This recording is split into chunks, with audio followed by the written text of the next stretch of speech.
அந்த மூமெண்ட்லயே தெரிஞ்சிருக்கு. அவங்க டான்ஸ் பண்ற மூமெண்ட்லயே இதான் வடி சுத்தமா திரும்ப திரும்ப அந்த மூமெண்ட்டை போடும்போது நம்ம ரசிச்சுதான் அந்த மூமெண்ட் செய்தாப்ல அப்படிங்கிறது நமக்கு தெரிய இருக்கு. அந்த மாதிரி இனிமே இன்ஸ்டா ரீல்ஸ்ல வந்து இவங்க போட்ட மூமெண்ட்ஸ் தான் இவங்க வைரலா நினைக்கிறேன். நீங்க உண்டியல்னு சொல்லும் பொழுது எனக்கு நிதியமைச்சர் நிர்மலா சீதாராமன் தான் ஞாபகம் வராங்க. திமுக அரசாங்கத்தை சார்ந்தவர்கள் அடிச்சுட்டாங்க. முருகருக்கு பெரிய ஆபத்து, முருகரை நாங்க தான் காப்பாற்றணும். கூடிய சீக்கிரத்துல வேற ஒரு முருகனுக்கு தான் ஆபத்து வரும் நினைக்கிறேன். ஆனா அர்ச்சகர் தொழில் அப்படி இல்லையே. அவங்க கட்டை நீட்டும் பொழுது நீங்க 10 ரூபா அதுல போட்டீங்கன்னாக்கா 300 மேல இருந்து கீழே விழுக்கும். நீங்க 50 ரூபா போட்டீங்கன்னாக்கா அந்த டிஸ்டன்ஸ் குறையும். 100 ரூபா போட்டீங்கன்னாக்கா இன்னும் கை கிட்ட வரும். 500 ரூபா போட்டீங்கன்னாக்கா அவரே எடுத்து வச்சுட்டு வச்சுருவாரு. நீங்க 2000 நோட்டை போட்டீங்கன்னாக்கா சாமியை கொண்டு வந்து உங்க வீட்டுல வச்சுருவோம். நீங்க எதுக்கு எவ்வளவு தூரம் நடந்து வரீங்க? உங்க கால் வலிக்காதா? என்ன நீங்க பிரிக்கல்?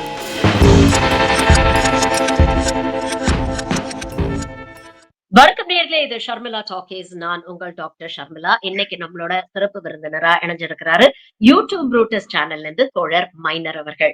வணக்கம் தோழர். சமூக வலைதளங்கள்ல இன்னைக்கு ஒரு வீடியோ காட்டுத்தீயா பரவிக்கிட்டு இருக்கு. ஸ்ரீவில்லிபுத்தூர் பெரிய மாரியம்மன் கோவில்ல 3 அர்ச்சகர்கள் தண்ணிய போட்டுட்டு மிகவும் ஆபாசமான முறையில் நடனம் ஆடக்கூடிய வீடியோ. அது மட்டும் இல்ல, கோவிலுக்கு வரக்கூடிய பெண் பக்தர்கள் மீது இவங்க வந்து விபூதி அடிச்சு விளையாடக்கூடிய வீடியோ. அதை என்ன ஒரு ஃபன் கேம் மாதிரி அவங்க வந்து ரிப்பீட்டடா பண்ணக்கூடிய வீடியோஸ் வந்து இன்னைக்கு வெளியாயிருக்கு. பெரும் பரபரப்பை ஏற்படுத்தியிருக்கு. நீங்க பாத்தீங்களா அந்த வீடியோஸ? பார்க்கும் பொழுது உங்களுடைய முதல் ரியாக்ஷன் என்னவா இருக்கு? நீங்களாவது அந்த அவங்க டான்ஸ் ஆடும் பொழுது அந்த ஆபாச செய்தியோட பிளர் பண்ண வீடியோ தான் நீங்க பாத்திருப்பீங்கன்னு நினைக்கிறேன். நான் பிளர் பண்ணாத வீடியோவே பார்த்தேன். ஏன்னா இங்க நியூஸ் சேனல்ஸ்ல போடும் போது அதை பிளர் பண்ணி போட்டிருக்காங்கல்ல. ஆனா அதுக்கு முன்னாடி சோசியல் மீடியால அந்த இண்டிவிஜுவல் வீடியோ வைரல் ஆயிருச்சு. பிளர் பண்ணாத வீடியோ வந்துருச்சு. இப்போ அதுல என்னன்னா, ஏற்கனவே கோவிலுக்குள்ள ரொம்ப மடி சுத்தமா இருக்கணும். அதனாலதான் வந்து எங்க வாழ நாங்க கோயிலுக்குள்ள அனுமதிக்கிறோம். நீங்க கருவறைக்குள்ள போறதுக்கு நீங்க மடி சுத்தம் உங்கள்கிட்ட இருக்காது அப்படின்னு கோட்சே மாமி வந்து ஒரு பேட்டியில சொன்னிச்சு. இப்ப அவங்க மடி சுத்தம் என்னன்னாக்கா இதுதான். அந்த மூமெண்ட்லயே தெரிஞ்சிருக்கு. அவங்க டான்ஸ் பண்ற மூமெண்ட்லயே இதான் மடி சுத்தமா. அது என்ன கரும மூமெண்ட்.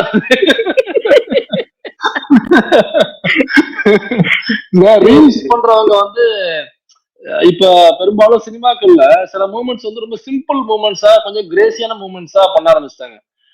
சும்மா ஒரு மூமெண்ட் மட்டும் ஒரு பாட்டுல பண்ணி அதை வைரல் பண்றது. எனக்கா அது இன்ஸ்டால வந்து அது ஃபெமிலியர் ஆகும். அதன் மூலமாக அந்த படத்துக்கு ப்ரமோஷன் அப்படின்னு கடைசியா ரெட்ரோல இருந்து பல படங்கள்ல அந்த மாதிரி சின்ன சின்ன மூமெண்ட்ஸ் போட்டு அதை வைரல் பண்றது அப்படின்னு ரஜினி நடிச்ச ஜெயிலர்ல கூட ஒரு பாட்டு, தமன்னா நடிச்ச பாட்டுல இருக்கும். சரி, சின்ன சின்ன மூமெண்ட்ஸ் அதை வந்து ரீல்ஸ் மூலியமா பிரபலமாகும் அப்படிங்கிறதுக்காக அது மாஸ்டர் வந்து ரொம்ப கவனம் எடுத்து பண்ணுவாங்க. அந்த மாதிரி இனிமே இன்ஸ்டா ரீல்ஸ்ல வந்து இவங்க போட்ட மூமெண்ட்ஸ் தான் இவங்க வைரலாக போகுன்னு நினைக்கிறேன். இதெல்லாம் ரொம்ப சிம்பிள் மூமெண்ட். எந்த ஒரு சிக்கலும் எந்த ஒரு கஷ்டமும் இல்லாத ஒரு மூமெண்ட் அவங்க போட்டிருக்காங்க. அதே திரும்ப திரும்ப அந்த மூமெண்ட்டை போட்டாதான் யோசிச்சுட்டு இருக்கிறாங்க. சரி, தெரியாம பண்ணிட்டேன். ஒரு நண்பர்களோட ஆடிட்டு இருக்கும் பொழுது ஒரு போதை மிகுதியில ஒண்ணு பண்ணிட்டேன் அப்படின்னு கூட இருக்கலாம். திரும்ப திரும்ப அந்த மூமெண்ட்டை போடும்போது நம்ம ரசிச்சுதான் அந்த மூமெண்ட் செய்தாப்ல அப்படிங்கிறது நமக்கு அப்பதான் தெரிய வந்துச்சு. எனக்கு இதுல பெரிய மன ஆறுதல் என்னன்னாக்கா, தேவநாதன் மாதிரியான வீடியோக்கள் அவங்க வெளியிடாத வரைக்கும் எனக்கு ரொம்ப பெரிய ஆறுதலாக இருந்தது. எனக்கா தேவநாதன் அப்படிங்கிறவரு ஒரு மிகப்பெரிய ஒரு ஒரு புரட்சி போராளியாக நான் பாக்குறேன். அவரை எல்லாரும் அவரை கைது பண்ணி இதெல்லாம் ரொம்ப இது பண்ணாங்க. எனக்கு அவர் மேல ஒரு பெரிய அன்பு உண்டு. எனக்கு அவர் மேல எனக்கு பெரியார் வந்து நெஞ்சில் தைத்த முள்ளாக கடைசி வரைக்கும் சொல்லிட்டு இறந்து போனது கோவில் கருவறைக்குள்ள வந்து அது கோவில் கருவறை கிளர்ச்சின்னு சொல்லுவாங்க. அது கோவில் கருவறை நுழைவு போராட்டம் இல்லை, அது கோவில் கருவறை கிளர்ச்சி போராட்டம். அதை அறிவிச்சு அவரால் பண்ண முடியாம போச்சு. அப்புறம் தான் கலைஞர் வந்து அனைத்து சாதியும் அர்ச்சகராகலாம் அப்படின்னு நான் கொண்டு வந்துட்டேன், எல்லாருமே அர்ச்சகராகலாம் அப்படிங்கிற பொழுதுதான் அந்த போராட்டத்தை வந்து பின்வாங்குறாரு. அப்புறம் அது வந்து சட்டமாக்கும் பொழுது மதுரையில உள்ள சில பார்ப்பனர்கள் அதை எதிர்த்து கோர்ட்டுக்கு போறாங்க. அந்த தீர்ப்பு தான் இப்போ வந்தது சமீபத்துல எடப்பாடி அவருடைய ஆட்சியின் தீர்ப்பு. அதை விட்டுதான் அனைத்து சாதியும் அர்ச்சகராகலாம் அப்படிங்கிறத சிஎம் வந்து கொண்டு வராரு. இப்ப கடைசி வரைக்கும் அவர் சொன்னது என்னன்னாக்கா, அவர் இருக்கிற வரைக்குமே கருவறைக்குள்ள நம்ம ஆட்களை கொண்டு போக முடியலையா அப்படிங்கிறது தான் அவருக்கு நெஞ்சில் தைத்த முள்ளாக இருந்தது. அப்ப அந்த முல்லை வந்து பெரியாருக்கு அப்புறம் அது கலைஞராலையும் அந்த முல்லை அகற்ற முடியல. அப்புறம் சிஎம் ஸ்டாலின் அவர்கள் வந்து அனைத்து சாதி மறுத்துறாங்களாம்னு போட்டு அதுவும் சில சிக்கல்களோட தான் ஒரு தீர்ப்பு வந்துச்சே தவிர முழுசாக லெஞ்சில் தேய்த்த முள்ள வந்து எடுத்த தீர்ப்பாக வரல. எனவே கருவறைக்குள்ள இன்னமும் பெரிய கோயில்கள்ல கொண்டு போக முடியல நம்மளால. ஆனா பாருங்க, தேவநாதன் என்கிற ஒரு நபரு பார்ப்பனர் அல்லாத ஆண்களை உள்ள கொண்டு போகணும் அப்படிங்கிறத தாண்டி பார்ப்பனர் அல்லாத பெண்களையும் கருவறைக்குள்ள கொண்டு போற ஒரு ஒரு போராட்டத்தை ஒரு அமைதியான ஒரு ஒரு வழியில அந்த போராட்டத்தை ஒரு முன்னெடுத்து பார்ப்பனர் அல்லாத சூத்திர சமூகத்தை சார்ந்த பெண்களையும் கருவறைக்குள்ள கொண்டு போன அந்த பெருமை வந்து கண்டிப்பா தேவநாதன் அவர்களுக்கு தான் சாரும்.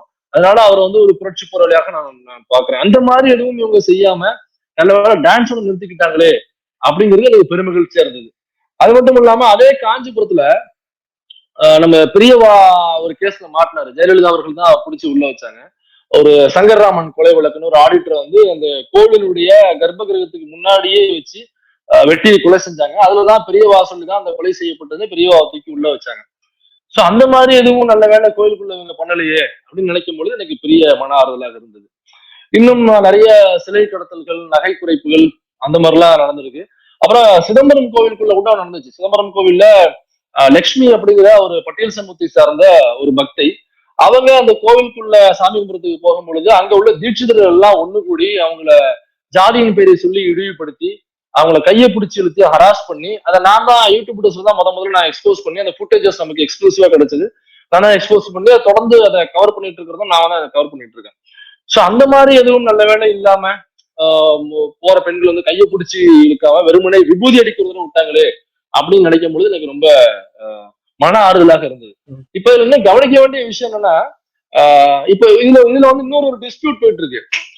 இல்ல அவங்க வந்து பார்ப்பனர் அல்லாத அர்ச்சகர்கள், அவங்க வந்து பார்ப்பனர் அர்ச்சகர்கள்னு இவங்க நிறைய இரண்டு விதமான கருத்துக்கள் வருது தோழர். ஒரு பக்கம் வந்து என்ன சொல்றாங்க, அனைத்து ஜாதியினரும் அர்ச்சகராகலாம் நீங்க கொண்டு வந்ததுனாலதான்டா இப்படி எல்லாம் நடக்குது அப்படின்ற விமர்சனம் வந்து சங்கி தரப்புல வைக்கப்படுது.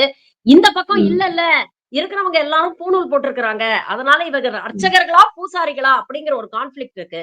இது அரசியலை தாண்டி இந்த மாதிரி ஒரு ஒரு ஸ்பிரிச்சுவாலிட்டி சம்பந்தப்பட்ட ஒரு ஒரு ப்ரொஃபஷன்ல இருக்கிறவங்களுக்குன்னு சில நெறிமுறைகள் இருக்கு. இப்ப ஸ்பிரிச்சுவாலிட்டிங்கிறதே ஒரு மக்களுக்கு ஒரு நெறிமுறை கற்றுக் கொடுக்க ஏற்படுத்தப்பட்டது. அது இன்னைக்கு வேற மாதிரி இருக்கு வச்சுக்கோங்க. அப்ப இதை எப்படி பாக்குறீங்க? இந்த இரண்டு விதமான விமர்சனங்களும் இதை தாண்டி எந்த பின்னணியில இருந்து வந்தவங்களா இருந்தாலும் சரி, அவங்களுக்குன்னு சில ஒழுக்கங்களை வந்து அவங்க கடைப்பிடிக்கணும் அப்படிங்கிற ஒரு விமர்சனமும் இருக்கு. இதை எப்படி பாக்குறீங்க? ஆமாத்துல இது புரட்சியாளர் அண்ணல் அம்பேத்கர் அவர்கள் சொன்னதுதான். இப்ப இந்த அர்ச்சகர் தொழில் அப்படிங்கிறத ஒரு நடைமுறைப்படுத்தணும். எல்லா தொழிலுக்குமே ஒரு எக்ஸாம் வச்சு அதுல அவங்க பாஸ் பண்ணா மட்டுமே தான் அந்த வேலைக்கு அவங்க தகுதி உடையவர்கள் அப்படின்னு கவர்மெண்ட் சொல்லி அதன் மூலமாகத்தான் அவங்க அந்த தொழிலை பார்க்க முடியும். ஒரு ஒரு டாக்டர் வேலையாக இருக்கட்டும் அல்லது ஒரு சித்த வைத்தியராக இருந்தாலுமே அது கவர்மெண்டினுடைய அத்தாரிட்டி உங்களுக்கு வேணும். கவர்மெண்ட் வந்து ஆமா இவர் சித்த வைத்தியர், இவரிடம் நோயாளிகள் சென்று இவரிடம் நீங்க வைத்தியம் பார்த்துக்கலாங்கிற ஒரு அத்தன்டிகேஷன் கவர்மெண்ட் கொடுத்து அந்த சர்டிபிகேட் அவர்கிட்ட இருந்தா மட்டும்தான் ஒரு சித்த வைத்தியராகவும் இருக்க முடியும். அப்படி எல்லா தொழிலுக்குமே இது உண்டு. கவர்மெண்ட் அத்தாரிட்டி கொடுத்தா மட்டும்தான் அந்த தொழிலை அவங்க செய்ய முடியும் இருக்கும் பொழுது, இப்ப அர்ச்சகர் அப்படிங்கிறது தொண்டு அப்படின்னு சொல்றாங்க. தொண்டு சேவைனாக்கா நீங்கள் பணம் பெற்றுக் கொள்ளாமல் செய்வதுதான் தொண்டு. தொண்டு நிறுவனம் அப்படின்னு இருக்கும். தொண்டு நிறுவனம் மக்களுக்கு தொண்டு செய்வாங்க. அவங்க மக்கள் கிட்ட இருந்து பணம் வாங்க மாட்டாங்க. அவங்களுக்கு வேற வகையில என்ஜிஓக்கள் மூலியமாகவோ அல்லது வேற வகையில அந்த பணத்தை வந்து பணக்காரர்கள்ட்ட இருந்து அவங்க வேண்டி விரும்பி வாங்கி அதை வந்து மக்களுக்கு இலவசமாக பணம் பெறாமல் அவங்களுக்கு தொண்டுகள் செய்வது, அவங்களுக்கு வேற நற்பணிகள் செய்வது அல்லது வேற நோய்வாய்ப்படும் காலங்கள்ல அவங்களுக்கு மருத்துவ வசதிகள் செய்வது, இப்படி தொண்டுகள் செய்வது, சேவைகள் செய்வதுங்கிறது மக்கள்கிட்ட பணம் பெறாமல் அவங்களுக்கு செய்வதா தொண்டு சேவைன்னு. ஆனா அர்ச்சகர் தொழில் அப்படி இல்லையே. அவங்க தட்டை நீட்டும் பொழுதே நீங்க 10 ரூபா அதுல போட்டீங்கன்னாக்கா 90 மேல இருந்து கீழே விழுகும். நீங்க 50 ரூபா போட்டீங்கன்னாக்கா அந்த டிஸ்டன்ஸ் குறையும். 100 ரூபா போட்டீங்கன்னாக்கா இன்னும் கை கிட்ட வரும். 500 ரூபா போட்டீங்கன்னாக்கா அவரே எடுத்து நெத்தியில வச்சுடுவாரு. நீங்க 2000 நோட்டை போட்டீங்கன்னாக்கா சாமியை கொண்டு வந்து உங்க வீட்டுல வச்சுருவாரு. நீங்க எதுக்கு இவ்வளவு தூரம் நடந்து வர்றீங்க? என்ன உங்க கால் வலிக்காதா? என்ன நீங்க எப்படி இருக்கு? நீங்க சொன்னீங்கன்னாக்கா பெருமாளை வீட்டுக்கே கூட்டது நான் அங்கேயே சேவிக்க வைப்பேன். நீங்க எதுக்கு பெருமாளை சேவிக்கணும்? பெருமாள் தான் உங்களை சேவிக்கணும்னு வீட்டுக்கு கொண்டு வந்துருவாரு. அப்ப அது ஒரு தொழிலாக தான் அவங்க பண்றாங்க. காசு பணம் பெற்றுக்கொண்டுதான் அந்த தொழிலை செய்கிறாங்க. அது கோவிலையாக இருந்தாலும் சரி அல்லது வெளியிலேயே புரோகிதம் பண்ண போனாலுமே அது ஒரு தொழிலாக தான் அவங்க செஞ்சுக்கிட்டு இருக்காங்க. அப்படின்னாக்கா அதுக்கு டாக்ஸ் எங்க? அது தொழில் தானே, டாக்ஸ் கட்டணும்ல. சாதாரணமா நம்ம வீட்டுக்கு ஒரு கள்ள மிட்டாய் வாங்கினா கூட அதுல ஒரு ஜிஎஸ்டி போடுறாங்க. நான் ஒரு கடன் வாங்குறேன் பேங்க்ல, அந்த கடன் தான் நான் திரும்ப கட்டுறேன். அதுக்கு ஒரு வட்டி இருக்கு. அதுதான் அந்த அந்த பேங்க்குக்கான லாபமா இருக்கு. இப்ப என்ன பண்றாங்கனாக்கா, நான் கட்ட போறேன் பாத்தீங்களா, எவ்வளவு அமௌண்ட் கட்ட போறோம்னா அதுக்கு ஒரு ஜிஎஸ்டி போடுறாங்க. அதுக்கு ஒரு சர்டன் பர்சன்டேஜ் கடனை கட்டுறதுக்கு ஒரு ஜிஎஸ்டி. இப்ப ஜிஎஸ்டி எல்லாத்துக்குமே ஜிஎஸ்டி கொண்டு விட்டாங்க. நம்ம பேங்க்ல பணம் போட்டு ஏடிஎம்ல இருந்து எடுக்கிறோம் அப்படின்னாக்கா அந்த 3 டிரான்சாக்ஷனுக்கு மேல ஏடிஎம்ல நம்ம டிரான்சாக்ஷன் பண்ணோம்னாக்கா ஸ்வைப் பண்ணோம்னாக்கா 23 ருபீஸ் பிடிக்கிறாங்க. அந்த 23 ருபீஸுக்கு ஒரு ஜிஎஸ்டி. 3 டைம்ஸுக்கு மேல பண்ணீங்கன்னா 23க்கு ஒரு ஜிஎஸ்டி. அப்ப எல்லாத்துக்குமே ஜிஎஸ்டி. ஒரு கள்ள மிட்டாய் வாங்கினா ஜிஎஸ்டி, எல்லாத்துக்குமே ஜிஎஸ்டி. குழந்தைகளுக்கு ஒரு நாப்கின் வாங்க போறோம்னாக்கா அதுல ஒரு ஜிஎஸ்டி.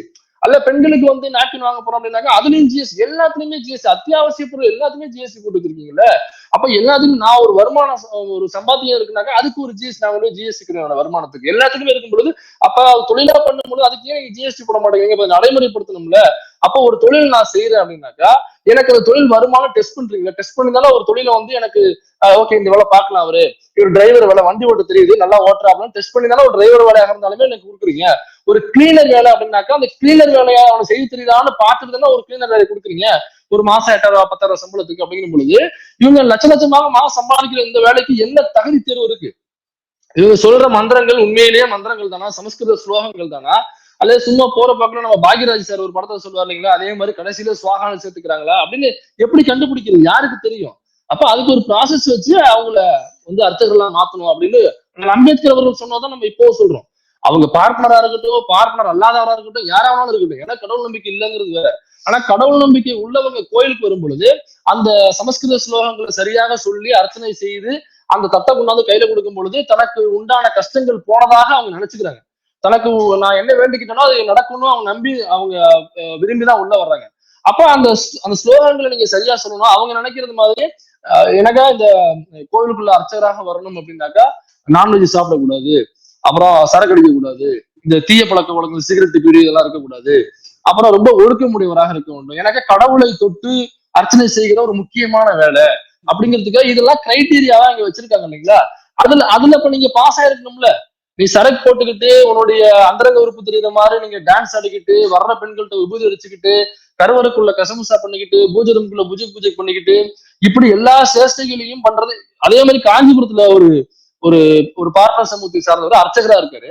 அவரு ஒரு 1 இயர் நடந்து மக்கள் மறந்துடுவாங்க, ஞாபகப்படுத்தணும். என்ன பண்ணாப்புல நல்லா சரக்கு போட்டு பிரியாணி கல்ல போய் பிரியாணி சாப்பிட்டு இனவா வச்சிருக்காப்ல. அந்த காரை உள்ள எடுக்கும் போது தூய்மை பணியாளர்கள் மேல வண்டியும் போது பிரச்சனை, போதையில வண்டி ஊட்டி.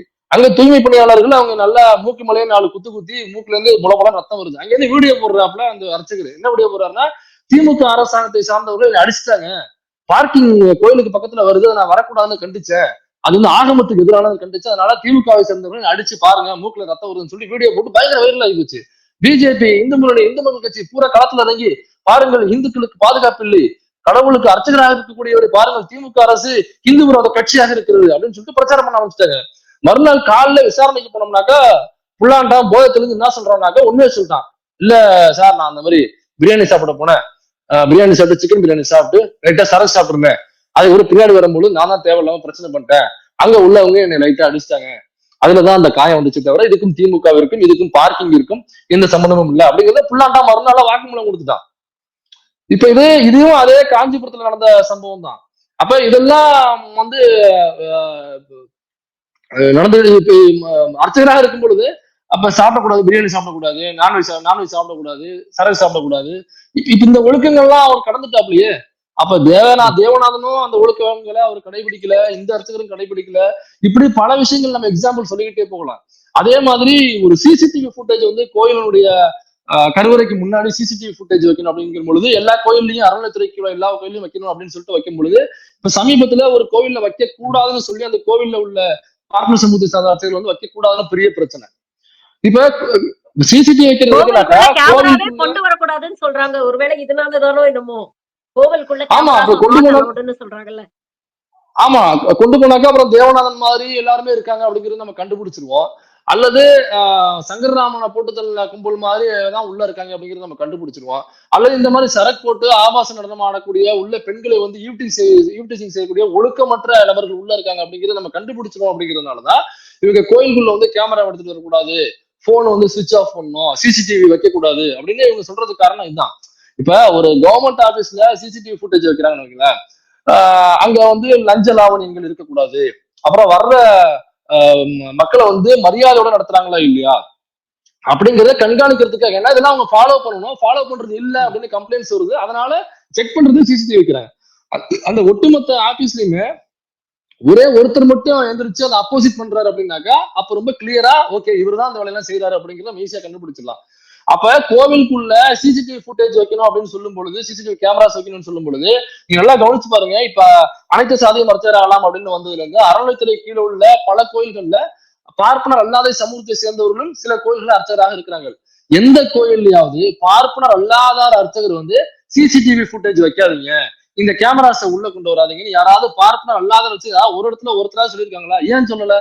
இப்ப பார்ப்பனர் சமூகத்தை சார்ந்த அர்ச்சகர்கள் மட்டும் சிசிடிவி வைக்காத, சிசிடிவி வைக்காத, ஏன்னா கரெக்டா உண்டியல்கிட்ட கொண்டு வைக்கிறாங்க நம்ம ஆளுக்கு சிசிடிவி. அப்ப உண்டியல்கிட்ட வச்சாக்கா அவனுக்கு உள்ள பார்ப்பனருக்கு அர்ச்சகருக்கு அவருக்கு சிக்கலாகும்ல. அப்புறம் அவரு வந்து தேவநாதன் மாதிரி உள்ள அர்ச்சனைகள் செய்ய முடியாது. இப்ப ஆனது மாதிரி சரக்கு போட்டு குத்தாட்டங்கள் போட முடியாது, அல்லது உண்டியல் காசு ஆட்டையை போட முடியாது. நீங்க உண்டியல்னு சொல்லும் பொழுது எனக்கு நிதியமைச்சர் நிர்மலா சீதாராமன் தான் ஞாபகத்துக்கு வராங்க. கொஞ்ச நாள் முன்னால அவங்க பேசுற ஒரு வீடியோ வைரல் ஆச்சு. தட்டுல போடுங்க, உண்டியல்ல போடாதீங்க அப்படின்னு ஒரு விஷயத்த சொன்னாங்க. இவங்க தொடர்ந்து காலங்காலமாக வந்து அறநிலையத்துறையை வந்து இங்க இருந்து வெளியேற்றணும் கோவில்ல இருந்து அப்படின்னு பேசிட்டு இருக்காங்க. இப்ப சமீபத்துல முருகன் மாநாடுலயும் இதைத்தான் பேசுனாங்க. இன்னைக்கு அறநிலையத்துறைன்னு ஒண்ணு இருக்கிறதுனாலதான் இந்த மாதிரி ஆபாச நடனம் ஆடின அந்த 3 குருக்கள் மீது நடவடிக்கை எடுத்திருக்கிறாங்க. மேலும் சட்ட ப்ரொசீடிங்ஸ வந்து அவங்க வந்து முடுக்கி விட்டுருக்காங்க அப்படிங்கறது பாக்குறோம். இப்ப அறநிலையத்துறைன்னு ஒண்ணு இல்லைன்னா இது போன்ற விஷயங்கள் வெளியிலேயே வராதே தோழர். இந்த வீடியோ ஒரு நாளைக்கு நடந்த ஒரு இன்சிடென்ட் மாதிரி தெரியல. இது இவங்க ரெகுலரா இவங்களுடைய லைஃப் ஸ்டைலே இப்படிதான் இருக்கு அப்படிங்கறது இதை பார்க்கும்பொழுது நமக்கு தெரியுதுல்ல. அப்ப இது போன்ற விஷயங்கள் வெளியே வராதுல்ல. ஆமா, அதை செய்யும் பொழுது நீங்க பாருங்க அந்த வீடியோல எந்த ஒரு சலனமுமே அவங்க கிட்ட இல்ல. ஒரு அச்சமோ அல்லது அன்பார்ச்சுனேட்லியாக ஒரு ஃபன்னாக செஞ்சது அப்படின்னு அப்படி எதுவுமே இல்ல. அது வந்து ஒரு யூசுவல் ஹேபிட்டாக நாங்க இப்படிதான் இருப்போம் அப்படிங்கிறது மாதிரியான ஒரு காட்சி தான் அந்த வீடியோல வருது. அது மட்டும் இல்லாம நீங்க அறநிலைத்துறை பத்தி சொன்னீங்க இல்லைங்களா? அறநிலைத்துறை இருந்ததுனாலதான் இவர்கள் மீது வழக்கு போட முடிஞ்சிச்சு. இது தவறுன்னு கண்டிச்சு வழக்கு போட்டு சட்டத்தின் முன்னாடி நிப்பாட்ட முடிஞ்சிச்சு. இப்ப இந்த அறநிலைத்துறைக்கு கீழே இல்லாத பெரியவா இருக்கிற காஞ்சி சங்கராச்சாரிய மடம் இருக்கு இல்லைங்களா? அங்க அனுராதான்னு அதே பார்ப்பன சமூகத்தை சேர்ந்த ஒரு பெண் எழுத்தாளர் ஒருத்தவங்க. அவங்க கடவுள் நம்பிக்கை உள்ளவங்க, பக்தி உடையவங்க. அந்த பக்தியில சங்கராச்சாரிய மடத்துக்கு போறாங்க. அங்க அந்த சங்கராச்சாரியரு அனுராதா என்கிற அந்த பார்ப்பன சமூகத்தை சேர்ந்த பெண் எழுத்தாளரை அவரோட இச்சைக்கு வந்து அடிபணியணும் அப்படின்னு சொல்லிட்டு அவர் கேட்கிறாரு. அந்த மாதிரி முடியாது, நான் ஆன்மீகத்துல வரனே தவிர நீ பெரிய ஒரு ஆணழகு அப்படிங்கிறதெல்லாம் நான் வரல, நான் வந்து அந்த ஒரு மனநிலையில வரல அப்படின்னு அவங்க சொல்றாங்க. மறுக்கிறாங்க, கேட்கும் போது அப்ரோச் பண்ணும்போது மறுக்கிறாங்க. ஆனா அதை தாண்டி அனுராதா அவர்கள் சென்னைக்கு வந்ததுக்கு அப்புறம் அவங்க வீட்டுக்கு அடியாட்கள் அனுப்புறாரு இந்த சங்கராச்சாரியர். அனுப்பி நீ பெரியவாவுடைய இச்சைக்கு நீ கட்டுப்படல, அவர் என்ன சொல்றாரோ அதை ஃபாலோ பண்ணல அப்படின்னாக்கா நீ நீ ரோட்ல போகும்போது காரை விட்டு ஏற்றி கொண்டுருவோம், நாங்க லாரியை விட்டு ஏற்றி கொண்டுருவோம், எத்தனை பேர் நம்ம பண்ணிருக்கோம், நீ யார் மேல நீ யாரு கேட்டு மறுத்திருக்க தெரியுமா, அவர் யாரு தெரியுமா, எவ்வளவு பெரிய பவர் சென்டர் தெரியுமா அவரு, ஒரு பிரைம் மினிஸ்டர் வந்தா கூட, ஒரு குடியரசுத் தலைவர் வந்தா கூட பெரியவாவுடைய அனுகிரகம் கிடைக்குமா, அவர் கையில இருந்து ஒரு ஆப்பிள வாங்கலாமா, அவர் கையில இருந்து ஒரு ஒரு துண்ணூரை வாங்கலாமா அப்படின்னு கடையா காத்து கிடக்குறாங்க, நீ என்ன அவரை போய் மறுத்துட்டு இருக்குன்னு சொல்லி ஆளை விட்டு மிரட்டுனாங்க அப்படிங்கிறது அனுராதா அவர்களே பப்ளிக்கா எழுதியும் இருக்காங்க, அவங்க பேசியும் இருக்காங்க. அப்ப அறநிலைத்துறை அங்க கிடையாது காஞ்சி சங்கராச்சாரிய மடத்துல. அதனால இந்த சம்பவத்துல அனுராதா சம்பவத்துல நடவடிக்கை எடுக்க முடியல. எனவே அங்க சிசிடிவி வைக்க முடியாது, அங்க உள்ள சாட்சிகள் வர மாட்டாங்க, அறநிலைத்துறை உள்ள போக முடியாது, அதனால அதுல நடவடிக்கை எடுக்க முடியல. அப்ப இந்த அறநிலைத்துறைக்கு கீழே இருந்து எல்லா அறநிலைத்துறைக்கு கீழே உள்ள கோயில்கள் எல்லாம் வெளியில எடுக்கணும் அப்படின்னு சொல்றதுக்கு பின்னாடி என்ன இருக்குன்னாக்கா, கோவிலுக்குள்ள சட்டத்திட்டங்கள் செயல்படாது, அங்க ஐபிசியோ பிஎன்எஸ்ஓ செயல்படாது. அங்க அந்த கோவிலினுடைய தலைமை அர்ச்சகராக அல்லது குருக்களாக யார் இருக்கிறாங்களோ அவங்க வச்சதுதான் சட்டம். அவங்க வந்து கருவறைக்குள்ள பெண்களை வந்து கூட்டு போய் இவங்க பாலியலாக வல்லுறவுகள் செய்யலாம், தேவநாதன் மாதிரி, அங்க சட்டங்கள் செல்லுபடி ஆகாது, அங்க வர்றவங்க அடிமையாத்தான் இருக்கணும், ஜாதியின் பெயரை சொல்லி இழிவுபடுத்தி பேசுவாங்க, பட்டியல் சமூக சாதியின் பெயரை சொல்லி இழிவுபடுத்தி பேசுவாங்க, அங்க ஐபிசி பிஎன்எஸ் அந்த காம்பவுண்டுக்குள்ள செயல்படாது, அப்போ சட்டத்துக்கு அப்பாற்பட்டவர்கள் நாங்கள் அப்படிங்கிறதுனாலதான் இப்ப அறநிலைத்துறை இருந்துனாக்கா அறநிலைத்துறைக்கு கீழே உள்ள கோயில்களுக்குள்ள ஐபிசி பிஎன்எஸ் செயல்படும். இப்ப அறநிலைத்துறைக்கு கீழே இல்லாத கோயில்கள்ல காஞ்சி சங்கராச்சாரியர் போன்ற மடங்கள்ல ஐபிசியோ பிஎன்எஸ்ஓ செயல்படாது. இதனாலதான் அவங்க அறநிலைத்துறையில இருந்து கோயில்களை வெளியில எடுத்துட்டு இவங்க ஆசைப்பட்டபடி இவங்க ஒழுக்கம் இல்லாம இவங்க ஜாலியா சரக்கு போட்டு குத்தாட்டம் போட்டு கோயிலுக்கு வர பெண்களை வந்து ஆபாசமாக பேசி அல்லது பாலியல் உள்ளுறவுக்கு அவங்களை வற்புறுத்தி இப்படிப்பட்ட செயல்களை செய்வதற்கு அறநிலைத்துறை இடைஞ்சலாக இருக்கு. அதுதான் அறநிலைத்துறையில இருந்து கோயிலை வெளிநடக்கணும் அப்படிங்கிறது சங்கிகளோட தொடர் கூச்சலாக இருக்குன்னு நினைக்கிறேன். இப்போ உதாரணத்துக்கு சிதம்பரம் கோவிலையே எடுத்துக்கங்களேன். குழந்தை திருமணங்கள் நடக்குது அப்படிங்கறது புகைப்பட ஆதாரங்களோட வந்து வெளியிட்டாங்க. நிறைய ஊடகங்கள்ல வந்தது. ஆனா ஆளுநர் ஆர்.என். ரவி ஒரு பிரபல ஊடகத்துக்கு கொடுத்த பேட்டியில அப்படி எதுவுமே நடக்கல அப்படிங்கிற அளவுக்கு அத வந்து அப்படியே ஒதுக்கி தள்ளக்கூடிய ஒரு மனப்பான்மையை நம்ம பார்க்கிறோம். இது ஆர்.என். ரவி மட்டும் இல்ல, பாஜகவை சேர்ந்த பல தலைவர்கள், பாஜக ஆதரவு நிலைப்பாட்டுல இருக்கக்கூடியவர்கள் கூட இதெல்லாம் வந்து கண்டும் காணாம இது வந்து ஒரு பக்தியை இழிவுபடுத்துறோம் அப்படிங்கறத தாண்டி ஒரு சோசியல் ஈவா நம்ம பார்க்க வேண்டிய ஒரு தேவை இருக்கு இல்லையா? இதெல்லாம் ஏன் இவங்க இப்படி கடந்து போறாங்க இவ்வளவு அலட்சியமா? இதெல்லாம் வெளிப்படையா மக்கள் பாக்குறாங்களே, விமர்சனம் பண்ணுவாங்களே அப்படின்னு கொஞ்சம் கூட இவங்களுக்கு எல்லாம் தோன்றது இல்லையா? இப்ப இந்த கே.டி. ராகவன் வழக்கு கூட எடுத்துக்கங்களேன். பெரிய ஒரு இஷ்யூ ஆச்சு, ரொம்ப வைரல் ஆச்சு, அதெல்லாம் பார்த்தோம். கொஞ்ச நாளைக்கு அவர் மேல நடவடிக்கை எடுக்கிறோம் அப்படின்னு பூசு முழுங்கினாங்க. இன்னைக்கு மறுபடியும் அவர் வந்து கட்சியில வந்து உட்கார்ந்து இருக்கிறாரு. ஒரு முக்கியமான பதவியில உட்கார்ந்து இருக்கிறாரு. அவர அந்த கட்சியை நம்பி பல பெண்கள் போய் அங்க சேர்றாங்க அப்படிங்கிறது இன்னொரு விஷயம். சோ இதெல்லாம் எப்படி பாக்குறீங்க?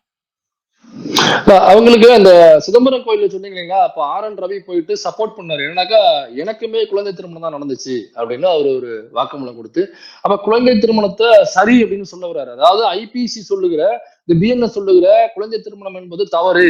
18 வயசுக்கு மேற்பட்டவர்கள் அல்லது 21 வயசுக்கு மேற்பட்ட பெண்களுக்கு தான் வந்து திருமணம்ங்கிறது லீகலா செல்லுபடியாகும் அப்படின்னு சொல்றதுக்கு பின்னாடி ஏன் அந்த வயசை அதிகரிச்சாங்க அப்படிங்கிற அறிவு இல்லாம தற்குறிகளாக இருப்பதனுடைய நோக்கம் தான். பெண்களை வெறுமனே ஒரு உல்லாசத்துக்கான ஒரு பண்றவங்க, அவங்க வந்து உடல் இச்சைகளை அல்லது தனக்கு வேலை செய்கிற ஒரு அடிமை அப்படின்ற ஒரு மனநிலையில உள்ளவன் தான் இதை சப்போர்ட் பண்ண முடியும். எனக்கு பெரியார்கிட்ட போய் கேட்கிறாங்க, இந்த கல்யாணத்துக்கான வயது உச்சவரம்பு அதிகப்படுத்துறதுக்கு அப்ப உள்ள காங்கிரஸ் பிரிவில் உள்ள ஒரு மினிஸ்டர், அவர் வந்து ஆந்திராக்காரரு. அவர் போயிட்டு பெரியார்கிட்ட வந்து கேட்கிறாங்க, இந்த மாதிரி ஒரு இன்டர்வியூ எடுக்கிறாரு அவரு பெரியார்கிட்ட சந்திச்சு பேசும்பொழுது. அப்ப கேட்கிறாரு, இந்த மாதிரி பெண்களுக்கான கல்யாண வயசு வந்து 15 இருந்துச்சு, அதை வந்து மாத்தணும் அப்படிங்கிறது பெரியார் சொல்றாரு. தயவு செஞ்சு உடனடியா பண்ணுங்க அதை வந்து ஒரு 22 வயசு ஆக்குங்கன்னு பெரியார் சொல்றாரு. இப்ப 22 15 22 7 வருஷம் ஆக்க முடியாது இல்லையா? அப்படி பண்ணோம்னாக்க ஒட்டுமொத்தமா கிளம்பிடுவாங்க. கிளம்பி வந்து இவ்வளவு வயசு டிஃபரன்ஸ் பண்ணோம்னாக்கா ஒட்டுமொத்தமா இந்த மசோதாவை நிறைவேறாம போயிடும். ஏற்கனவே அதை பற்றி உள்ள விவாதிக்கிறது நெகட்டிவ் பாயிண்ட்ஸ் அப்படின்னு அதிகமா போயிட்டு இருக்கு அப்படின்னு சொல்லும்போது பெரியார் சொல்றாரு, சரி ஏதோ ஒண்ணு அதிகரிச்சு தொடங்க, ஆனா ரொம்ப ஒரு 20 வயசாவது வைங்க அப்படின்னு சொல்றாரு. இல்லைங்க 15 18 மாத்தலாம்னு இருக்கோங்க. அது வந்து 15ல இருந்து 3 வருஷம் அப்படிங்கிறது தலையாட்டக்கூடிய ஒரு டிஃபரன்ஸா இருக்கும் எல்லாருமே. அல்லது எதிர்ப்பு கம்மியா வரக்கூடிய ஒரு வயசா இருக்கும். நம்ம 22 20 வச்சோம்னாக்க எதிர்ப்புகள் அதிகமா வந்துருயா, அது இந்த மசோதாவே டஸ்ட்பினுக்கு போறது மாதிரி நடந்துன்னு சொல்றாரு. அப்ப ஏன் வந்து நீங்க இந்த வயசு 22 ஏன் ஆக்கணும்னு சொல்றீங்க அப்படின்னு கேட்கும்போது அவர் சொல்றாரு, இப்ப 22 ஆகணும்னாக்கா 22 வயசு வரைக்கும் நம்ம கல்யாணம் பண்ணி கொடுக்க முடியாது. கல்யாணம் பண்ணி கொடுத்தானாக்கா சட்டப்படி தவறு, தூக்கி வச்சு முட்டிக்கு முட்டி தட்டிடுவாங்க அப்படிங்கிறதுனால அவன் 22 வயசு வரைக்கும் கல்யாணம் பண்ணி கொடுக்க மாட்டான். அப்ப என்ன பண்ணுவோம், ஏன் சும்மா இருக்கு பாப்பா வீட்டுல, சரி படிக்கட்டும்னு சொல்லி படிக்க விடுவான். அப்ப இப்ப வந்து ஒரு 10வது வரைக்கும் கூட படிக்காத பெண்கள் வந்து அதிகமாக இருக்காங்க. நீங்க 22 ஆச்சுனாக்கா அவங்க 12 முடிச்சுட்டு ஒரு ஒரு டிகிரி முடிப்பாங்க. டிகிரி முடிச்சாங்கனாக்கா ஒரு 20 வயசுல டிகிரி முடிக்கிறாங்கனாக்கா அடுத்த 2 வருஷம் சும்மா என் வீட்டுல சொல்லிட்டு வேலைக்கு அனுப்புவாங்க. அப்ப பெண்கள் வேலைக்கு செல்வது என்பது அதிகமாக, வேலைக்கு போனாங்கன்னாக்கா பொருளாதாரமா அவங்க சொந்த காலம் நிக்க ஆரம்பிப்பாங்க. 22 வயசு ஆயிடுச்சுனாக்கா அதுக்கப்புறம் அதனுடைய துணையை அதையே தேடிக்கொள்ளும். அதனால 22 தயவு செஞ்சு மாத்துக்கணும்னு பெரியார் சொல்றாரு. சோ இதற்கு பின்னாடி ஏன் அதிகப்படுத்துறாங்கன்னாக்கா இதற்கு பின்னாடி இவ்வளவு முற்போக்கான விஷயங்கள் இருக்கு. சும்மா இத்தனை வருஷம் ஆயிருச்சு அதனால 2 வயசு அதிகப்படுத்தணும் அப்படிங்கிறது கிடையாது. அப்ப இந்த முற்போக்கு பார்வை எதுவுமே இல்லாத பெண்களை வெறுமனே ஒரு உல்லாசத்திற்கான ஒரு உடல் ஒரு பண்டம் அப்படின்னு நினைக்கிற ஒரு தற்குறிகள் தான் நானும் பாலிய திருமணம் தான் பண்ணேன், அதுல என்ன தவறு இருக்கு அப்படின்னு சொல்றானாக்கா தற்குறியாகத்தான் இருக்க முடியும். அப்ப அதுல இருவரல் பரிசோதனை பண்ணாங்கன்னு ஒரு ஒரு அபாண்டமான ஒரு பொய்யெல்லாம் சொல்ற அளவுக்கு அந்த தற்கொலை வந்து நகர்ந்துருக்கு. அப்ப ஒரு 13 வயசு சிறுமி, 8 வயசு சிறுமி எல்லாம் அங்க பாலியல் திருமணம் செய்த நபர்கள் தான் அங்க அர்ச்சகராக இருக்கிறாங்க. அப்ப அவனுக்கு என்ன அறிவு இருக்கு அந்த அர்ச்சகருக்கு? சோ இந்த விஷயம் எல்லாம் தெரியாத நபர்கள் தான் இதை ஆதரிச்சு பேசுறது. சோ இந்த குழந்தை திருமணம்னா எதற்கு வயசு அதிகப்படுத்துனாங்கன்னு தெரியாத நபர்கள் தான் அதை ஆதரிச்சு பேசிட்டு நினைக்கிறேன். ஓகே. முருகருக்கு பெரிய ஆபத்து, முருகரை நாங்க தான் காப்பாத்தணும் அப்படின்னு ஒரு கூட்டம் இப்ப சமீபத்துல மாநாடு நடத்துனாங்க. இன்னைக்கு முருகனுடைய தாயார் மாரியம்மனுக்கே ஒரு பெரிய ஆபத்து இதே கூட்டத்தினால வந்திருக்கு. ஆனா அவங்க கிட்ட இருந்து எந்த ரியாக்ஷனுமே இல்லையே. ஆமா, இப்ப இந்த முருகனுக்கு ஆபத்துன்னு சொன்னீங்களா, எனக்கு தெரிஞ்சு கூடிய சீக்கிரத்துல வேற ஒரு முருகனுக்கு தான் ஆபத்து வரும்னு நினைக்கிறேன். ஏன்னா சில போட்டோக்கள்லாம் இப்ப வந்துச்சு. ஒரு முக்கிய யூனியன்ல உள்ள ஒரு முக்கியமான ஒரு தலைவர் கூட சிலர் எடுத்துக்கிட்ட போட்டோஸ் எல்லாம் வந்துச்சு. அதுல சில முருகன்களுடைய பேர்கள் அடிபடுது, அது என்ன நமக்கு தெரியல. சோ எனக்கு தெரிஞ்ச அந்த முருகனுடைய பேர் தான் ஃபியூச்சர்ல அடிபடுன்னு நினைக்கிறேன். இந்த முருகனை காப்பாத்த போற, கடவுளை காப்பாத்த போறோம்னு கிளம்புறதுக்கு நம்மளை விட ரொம்ப ஷார்ப்பா நடிகர் விஜய் சேதுபதி ரொம்ப ஷார்ப்பாவே 2 லைன்ல முடிச்சிட்டாரு. அதுவும் மாஸ்டர் அப்படிங்கிற ஒரு பெரிய ஒரு படத்தினுடைய மீட்டிங்ல சொல்றாருனாக்கா ஒரு பெரிய கட்ஸ், உண்மையிலே வாழ்த்துக்களை சொல்லி ஆகணும். அப்ப கடவுளை யாரும் காப்பாற்ற முடியாது, கடவுள் தான் நம்மளை காப்பாற்றணும். கடவுளை காப்பாத்துற, மதத்தை காப்பாற்றணும்னு எவனாவது கிளம்பி வந்தானா அந்த கூட்டத்துக்கு முன்னாடி போகாத அப்படின்னு சொல்றாருனாக்க ரொம்ப தெளிவாக பிஜேபி ஆர்எஸ்எஸ் பக்கம் போகாத அப்படிங்கிற ரொம்ப தெளிவா சொல்றாப்புல. என்னைய காப்பாத்தினாதான் அந்த கடவுள். நான் எதுக்கு கோயிலுக்கு போறேன்னாக்கா என்னைய காப்பாத்து, என் பிள்ளைங்களை காப்பாத்து, என் வீட்டுல உள்ளவங்களை காப்பாத்து, என்னுடைய தொழில் வந்து விருத்தி ஆகணும், நல்ல பொருளாதாரம் எனக்கு வரணும் அப்படின்னு சொல்லி அது எனக்கு தந்தாதான் கடவுள். அப்ப அது என்னை காப்பாத்தினாதான் கடவுள். இப்ப நான் அதை காப்பாத்த போறேன்னாக்கா அப்ப கடவுளை விட நான் பெரிய சக்தி படைச்சவனா? இல்லையே, கடவுள் தானே சக்தி படைச்சது, கடவுள் தானே பூமியை படைச்சது, எல்லாரையும் படைச்சது கடவுள் தான், எல்லாருக்கும் படி எடுக்கிறது கடவுள் தான். இப்ப நாம தவறு செஞ்சோம்னாக்க தண்டிக்கக்கூடியது கடவுள். அப்ப கடவுளை காப்பாத்துற ஒரு மனுஷன் இது வரைக்கும் பிறக்கல. அப்ப கடவுளை காப்பாத்த போறோம்னு ஒரு மாநாட்டை போடுறோம்னாக்கா அது கடவுளை காப்பாற்றுவதற்காகவோ அல்லது மதத்தை காப்பாற்றுவதற்காக போடக்கூடிய கூட்டம் அல்ல, மாநாடு அல்ல. அப்ப அதற்கு பின்னாடி ஒரு கலவரத்தை ஏற்படுத்தக்கூடிய, வன்முறையை ஏற்படுத்தக்கூடிய, இங்க மத சிறுபான்மையினர் சாதி சிறுபான்மையினருக்கு எதிராக ஒரு வன்முறையை விடுவதற்கான ஒரு முன்னோட்டமா தான் அந்த மாநாடு நடத்திருக்காங்க அப்படிங்கிறது. அது ஈஸியா மக்கள்கிட்ட போய் சேர்ந்துருச்சு, நம்ம முன்னாடியே பேசி சேர்த்திருக்கோம். அதனால இந்த மாநாடு எனக்கு தெரிஞ்சு பெரிய சக்சஸ்ஃபுல் ஆகாது. அப்படி மாநாடு நடத்தினவங்க இப்ப கோவிலுக்குள்ள இப்படி குத்தாட்டம் போட்டவங்களுக்கு என்ன கண்டிச்சிருக்கீங்க நீங்க? இப்ப இதற்கு எதிராக என்ன ஆர்ப்பாட்டம் பண்ணிருக்கீங்க நீங்க? தேவநாதன் கருவறைக்குள்ள அந்த செயலை செய்யும் பொழுது நீங்க என்ன கண்டிச்சீங்க? ஏன் நம்ம கேடி ராகவன் அவருடைய பூஜனம்குள்ள பண்ணும் பொழுது அப்ப கடவுள் அசிங்கப்படுத்தலையா அவர் திரும்ப கட்சிக்குள்ள சேர்க்கும் பொழுது நீங்க சொன்ன அதே கேள்வி நான் திரும்பவும் கேட்கிறேன். அப்ப எப்படிங்க இப்படி ஒரு கடவுளை அசிங்கப்படுத்தினவரை நீங்க கட்சிக்குள்ள சேர்த்துட்டீங்கன்னாக்கா இப்ப பாஜக என்கிற கட்சி கடவுளை காப்பாத்துகிற கட்சி இல்லையா? இப்ப கடவுளை இழிவுபடுத்துறவர்களை கட்சியை விட்டு நீக்கி தண்டனை கொடுக்கிற கட்சி இல்லையா? அப்ப திரும்ப கட்சிக்குள்ள சேர்த்தீங்கன்னாக்கா அப்ப கடவுளை இழிவுபடுத்துகிறவனை கட்சிக்குள்ள சேர்த்து அவனை பாதுகாப்பு கொடுக்கிற இந்து மதத்துக்கு எதிரான கட்சி பாஜக அப்படின்னு கேள்வி கேட்டு மாதிரி யாரும் கேட்க மாட்டாங்க. இப்ப இதெல்லாம் மக்கள் யோசிச்சு அவங்கதான் கேள்வி கேட்கணும். பல விஷயங்களை இன்னைக்கு எங்களோட பகிர்ந்துகிட்டீங்க. உங்கள் நேரத்துக்கும் கருத்துக்களுக்கும் மிக்க நன்றி தோழர். Thank you very much for join. நன்றி தோழர், நன்றிங்க.